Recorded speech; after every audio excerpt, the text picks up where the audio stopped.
மறைக்கப்பட்ட மரவேடு மிருகினி. கிராமத்தின் எல்லையோரம் இருந்த பெரிய மரத்தின் அடியில் சிறியவர்கள் கூட்டம் ஒன்றாக விளையாடிக் கொண்டிருந்தனர். அந்த மரத்தில் ஏறிக் கண்ணாடி பொருத்தப்பட்ட ஒரு மரவேடு இருந்தது.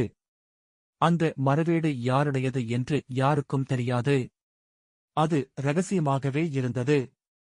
ஒருநாள் கீதா என்ற சிறுமி மரத்திற்கு அருகே விளையாடிக் கொண்டிருந்த போது மரத்தின் அடியில் புதையல் வைத்திருப்பதை கண்டுபிடிக்க எண்ணினாள். ஆனால் அவள் பார்த்ததும் மரவீட்டில் இருந்து ஒரு சின்ன சத்தம் கேட்டது. அங்கே யாரோ இருக்கிறார்கள் என்று நினைத்துக்கொண்டு அவள் மரத்திலேறி பார்த்தாள். மரவீட்டிற்குள் நுழைந்தவுடன் கீதா ஒரு பழைய அடையாளத்தைக் கண்டாள். அது ஒரு மர்மக்குறி போல இருந்தது.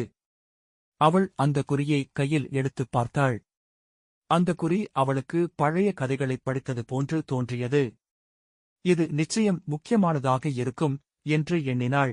மரத்திலிருந்து இறங்கிவிட்டு அவள் தன் நண்பர்களிடம் அதைப் பற்றி சொன்னாள்.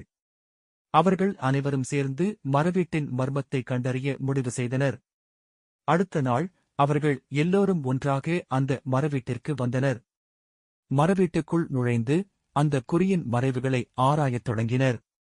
சில மணிநேர ஆராய்ச்சியின் பிறகு அவர்கள் மரவீட்டின் உள்ளே புதைக்கப்பட்ட ஒரு பழைய தாலி கண்டுபிடித்தனர். அந்த தாலி பழைய காவிய கதைகளில் வந்தது போல இருந்தது.